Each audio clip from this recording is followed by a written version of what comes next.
बच्चों 10th और 12th का रिजल्ट आ चुका है सीबीएसई का। और अब स्टूडेंट 11th क्लास में एडमिशन लेने के लिए स्कूल्स में चक्कर लगा रहे हैं। जी हाँ, बढ़ती हुई एजुकेशन की कॉस्ट को देखते हुए प्राइवेट स्कूल्स के भी बहुत सारे स्टूडेंट दिल्ली गवर्नमेंट के स्कूल्स में एडमिशन लेना चाह रहे हैं। इसके साथ साथ जो इंफ्रास्ट्रक्चर है दिल्ली गवर्नमेंट स्कूल्स का काफ़ी अच्छा हो गया है और काफ़ी अच्छा रिजल्ट अब की बार आया है 12th का और 10th का। तो किस तरह से एडिड स्कूल के स्टूडेंट और प्राइवेट स्कूल के स्टूडेंट या अदर बोर्ड के स्टूडेंट दिल्ली गवर्नमेंट स्कूल्स में एडमिशन ले सकते हैं, पूरी जानकारी इस वीडियो के माध्यम से मिलेगी। अतः पूरी की पूरी वीडियो को देखें और चैनल को सब्सक्राइब कर ले ताकि आपको लेटेस्ट जानकारियां एडमिशन से संबंधित मिल सके। तो बिल्कुल आज का ये लेटेस्ट सर्कुलर है, डायरेक्टरेट ऑफ एजुकेशन के माध्यम से ये आया हुआ है और नॉन प्लान का एडमिशन के लिए जो कि क्लास 11th के लिए है और बिल्कुल नया लेटेस्ट ये एकेडमिक सेशन है। तो जितने भी एप्लीकेंट जो दिल्ली में रिजाइडिंग हैं और एडमिशन 11th में लेना चाहते हैं वो इसको ध्यान से देख ले। तो ये नॉन प्लान एडमिशन है। अब यहाँ पर कुछ मिनिमम रिक्वायरमेंट अदर स्ट्रीम्स के लिए गवर्नमेंट ने डिसाइड की हैं। तो आप देख लीजिए, साइंस विद मैथ अगर लेना चाहते हैं तो एग्रीगेट 55%, इंग्लिश में 50%, स्टैंडर्ड मैथ बेसिक मैथ्स में 50% और साइंस में 50% यहाँ पर होने चाहिए। अगर विदाउट मैथ लेना चाहते हैं तो यहाँ पर थोड़ी सी छूट है और मैथ्स और स्टैंडर्ड मैथ्स में 40% उनके होने चाहिए। अगर कॉमर्स विद मैथ्स लेना चाह रहे हैं तो 50%, इंग्लिश में 45% और स्टैंडर्ड बेसिक मैथ्स में 50% और सोशल साइंस में 45%। इसके अलावा अगर विदाउट मैथ्स लेना चाहते हैं तो यहाँ पर सोशल साइंस में 45%, इंग्लिश हिंदी में 45% और 50% टोटल होने चाहिए। ह्यूमैनिटी के लिए इस तरह की कोई गाइडलाइन नहीं है, लेकिन अगर ह्यूमैनिटी में इकोनॉमिक्स लेना चाहते हैं तो 45% आपके इकोनॉमिक्स जो इकोनॉमिक्स में है तो 45% एग्रीगेट होने चाहिए।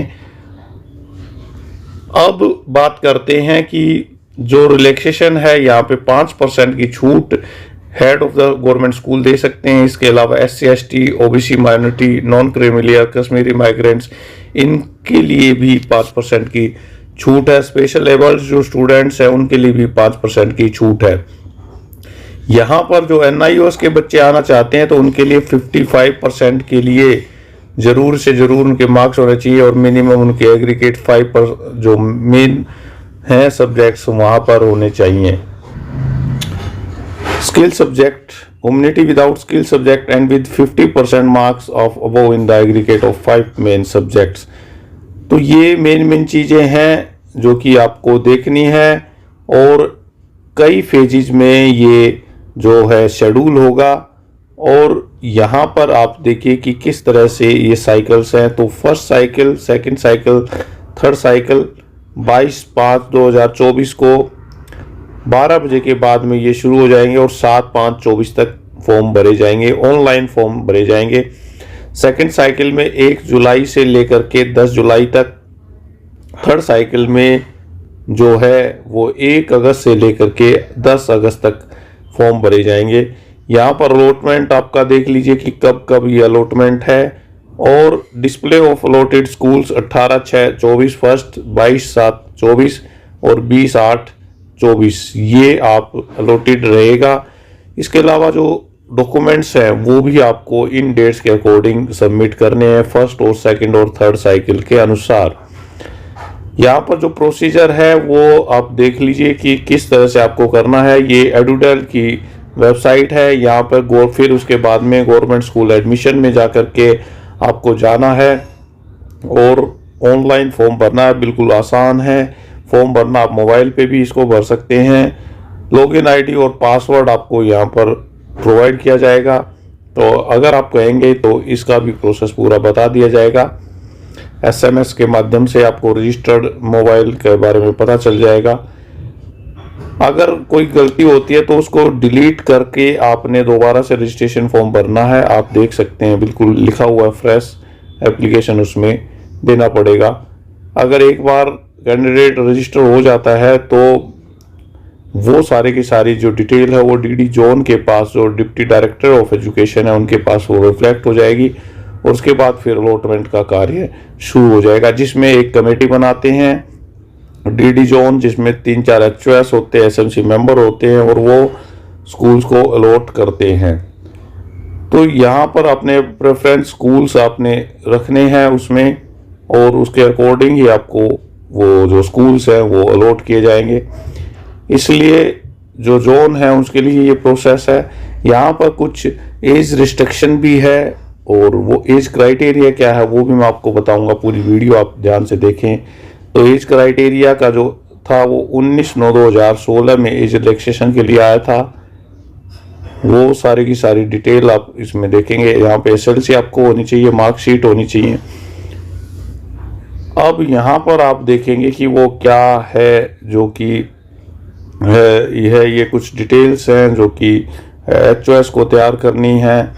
ये स्टूडेंट के रिलेटेड नहीं है, लेकिन जो आप यहाँ पर अब मैं आपको बताऊंगा कि आपको क्या क्या यहाँ पे जो भी डिटेल्स है, डेट ऑफ बर्थ क्या है चाहिए, marksheet, once passport photo, residence proof, ये सारी डिटेल्स आपको चाहिए। रेजिडेंस प्रूफ के लिए राशन कार्ड होना चाहिए पेरेंट्स के साथ, डोमिसाइल अगर है तो वो हो सकता है, वोटर आई कार्ड, इनमें से एक कोई भी हो, वोटर आई कार्ड पेरेंट्स का, electricity, MTNL bill, water bill, bank passbook बच्चे के नाम से हो या पेरेंट्स के नाम से, आधार कार्ड नंबर, पासपोर्ट, तो ये इनमें से एक डिटेल होनी चाहिए। कास्ट सर्टिफिकेट के लिए आपको SC ST OBC डिसेबल दिव्यांग स्टूडेंट्स के लिए ये सर्टिफिकेट होना चाहिए। यहाँ पर आपकी हेल्प के लिए हेल्प डेस्क भी लगेगा। स्कूल्स में आप जा सकते हैं मॉर्निंग जनरल शिफ्ट में 9 से 12 और इवनिंग में 1:30 से लेकर 4:30 बजे तक का ये हेल्प डेस्क रहेगा। यहाँ पर आप इंफॉर्मेशन ले सकते हैं। अब ये पूरी डिटेल है। अब यहाँ देखिए कि ये परफॉर्मा है जो कि बाद में आपको भरना पड़ेगा और ये बाद की बात है। अब यहाँ पर एज क्राइटेरिया क्या है तो इसका आप स्क्रीनशॉट ले लीजिए और इसी एज क्राइटेरिया के अकॉर्डिंग आपको देखना है। 31 मार्च 2000 जो हमारी है 24 तक आपका ये एज क्राइटेरिया पूरा होना चाहिए। तो ये सभी क्लासेस के लिए है। तो आपको अगर 11th में जाना है तो आपकी 15 से और 17 साल के बीच में आपकी एज होनी चाहिए।